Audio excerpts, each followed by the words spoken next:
Alright guys, what's going on? Welcome in. So the 2024 Senior Bowl just wrapped up, and obviously the Senior Bowl is such a useful tool for NFL teams to not only just see how these guys respond to coaching, good competition at the Senior Bowl during the, practices and then of course the game, but it's also a really good opportunity for teams to sit down with these players, interview them throughout the week, and really just get to know them, right? So there's always that added boost. If your coach is actually one of the coaches, and the Jets were lucky enough to have Jeff Ulbrich become the actual head coach of the national team. So the Jets did get a cool little boost in that regard. But in any case, the Senior Bowl just wrapped up, and I wanted to talk about some of the players that stood out to me. Now, before we talk about the game, I wanted to bring up some of the players that stood out throughout the week, right? And when it comes to the Senior Bowl, the practices are really important. I would say they are more important than the actual game itself. In fact, we actually saw half the national team just sit out, right? So because they already did so many good things throughout the week, right? They kind of displayed what they wanted to display. So first up, we have to talk about the best offensive lineman that was in Mobile this week. He was the best going in. He's the best after the Senior Bowl week. It's Oregon State right tackle Talisé Fuaga. Obviously, we know what he did in 2022 and 2023. Didn't allow a single sack. 2 great seasons for the Beavers. We can factor in his size. We can factor in his dominance in the running game. We can factor in, again, two straight seasons of really high-end play. Again, he showed up this week as the best offensive lineman, the offensive lineman that had, really high expectations, and he showed out. He showed what he can do, right? He impressed coaches, he impressed scouts, he impressed front office members, and I feel like with Fuaga, he's a pretty high floor player.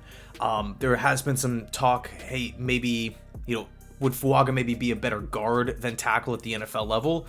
I guess you can it's a fair question to ask, right? When you're talking about, NFL prospects, you want to know as much information, as much data as possible, and if he does give you the positional flexibility, that's just a feather in his cap. The question really becomes, okay, where is he better? Where should he be drafted as?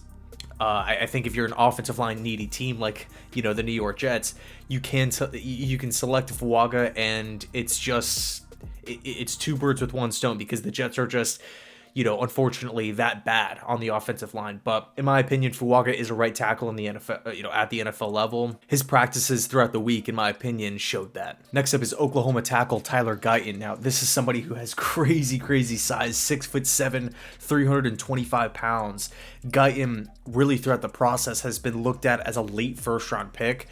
There's a lot to like. Big upside, again, massive frame, a lot of production last season for the Sooners, but the one big knock on Guyton is that there's a lot of room to grow, which isn't really, a bad thing. But if you're an offensive line needy team that needs somebody to step in right away, can he deliver? Or is he going to be kind of that developmental prospect?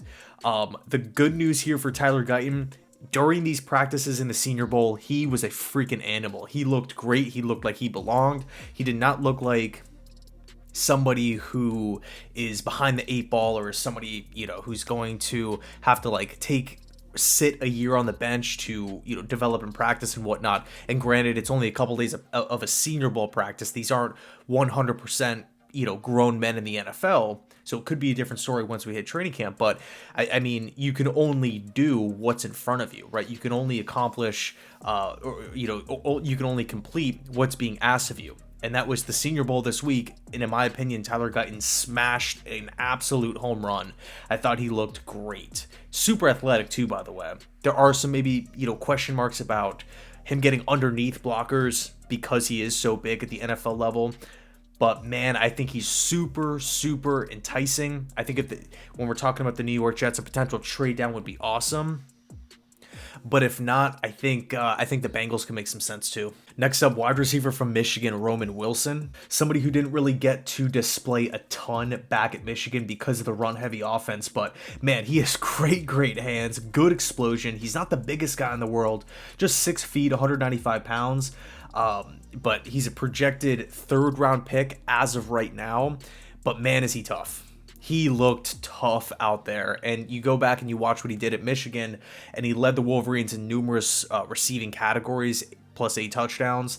To me, if he lands with a team like the 49ers and Kyle Shanahan, Sean McVay and the Rams, Kevin O'Connell with the Vikings, that style of offense, he could really develop into a nice receiver. I think, I mean, I guess we can also throw out the LA Chargers too now, right? With Jim Harbaugh coming in as college coach, obviously he knows how to use them. Obviously he knows his skill set and his personality, work ethic, practice habits, all those things really, really well. And, the Chargers do, maybe need some help with wide receiver depth.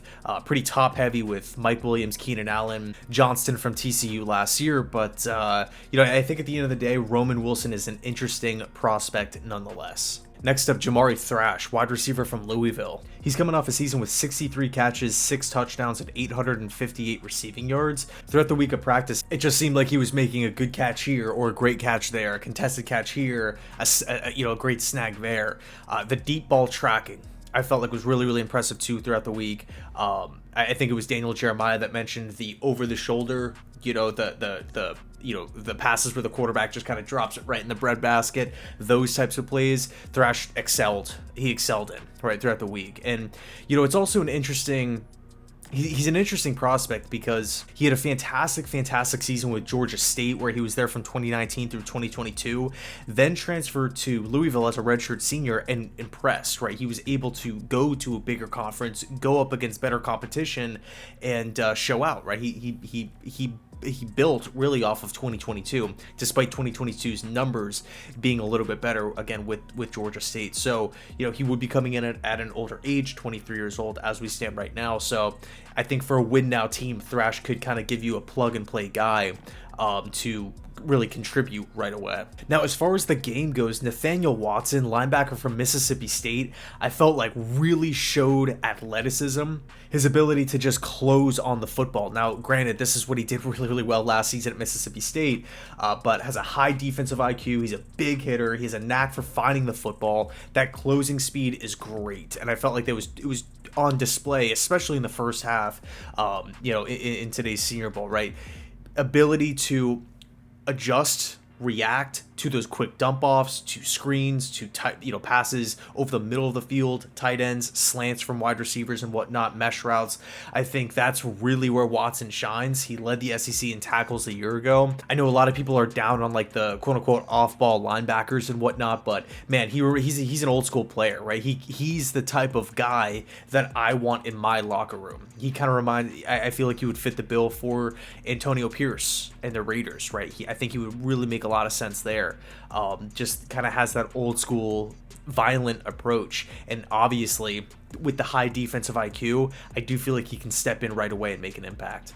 Next up, Amani Bailey, running back from TCU. This is somebody who is all over the field, especially early on, both in the receiving game and in the running game. Not the biggest dude in the world, 5'9", but man, he actually showed a lot of pop. I didn't really know much about Bailey going into, the Senior Bowl week, but this is somebody who had 1,200 rushing yards last season, 8 touchdowns for TCU, former Louisiana transfer. I mean, man, he screamed third down back, right? Kind of that, I don't necessarily want to use the word gadget player, but somebody who, you put him on a playoff team as that third down back, somebody who could hurt you up the middle, bounce out to the outside, or in the receiving game. Kind of reminds me a little bit, a smaller version of James Cook. Kind of sneaky athleticism, sneaky explosiveness too once he gets beyond the line of scrimmage. Kind of once he breaks free from that first point of attack. So Bailey, man, he was all over the place. It was really, really fun to watch early on. Next up, Jaheim Bell, tight end, but really like a do-it-all type of player for Florida State. I mean, man, last season for the Seminoles, he really is that do-it-all player. Just hard to bring down an open field, really good hands. He was actually a former South Carolina transfer, and believe it or not, was the number 1 tight end in high school, and he's somebody else who had a really solid week of practice. Just kind of a bowling ball, right? Guys go to tackle him, just bounce right off.